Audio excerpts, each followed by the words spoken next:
Hello, we're going to show you how to put your bike on a paddock stand. It can be a slightly alarming exercise the first time you do it because the back wheel comes 2 or 3 inches off the ground and obviously you don't want to drop your bike. But with a bit of practice, it becomes simple and not alarming at all. And this is how. Now, one of the reasons it's worrying is because obviously the bike on its side stand is leaning over, and as it comes up onto the paddock stand, it's going to straighten up.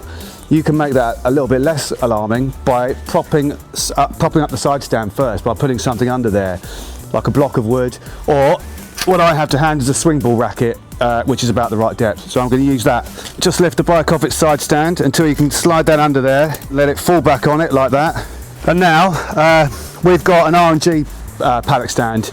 It's £76, another £20 for the bobbins that you need to go on the swing arm, which these hooks lift the back end of the bike by. So it's not the cheapest paddock stand you can get, but it's not bad, it's pretty good. So you just slide that under there, and you've got to make sure that those hooks do line up correctly with the bobbins. They're adjustable. You just twiddle those bits there and they slide in or out. Now it's going to meet the one on this side first, obviously, because that's a little bit lower. So you just make sure that's lined up. That one, it doesn't initially look like it is correctly lined up, but as the bike straightens up, that bobbin moves a tiny bit to the right, so it gets there. You've got to make sure they're lined up correctly before you commit and push down on the paddock stand to lift the bike. As you push down the final bit, you'll see the bike straightens up a bit, and there it goes. I hold the back end to make sure, well, that it's straight and that it's all lined up correctly, and then I just do the last bit by pushing down with a foot. And if you do it properly, the bike doesn't roll backwards, so you don't actually need a lot of space. The paddock stand rolls underneath it.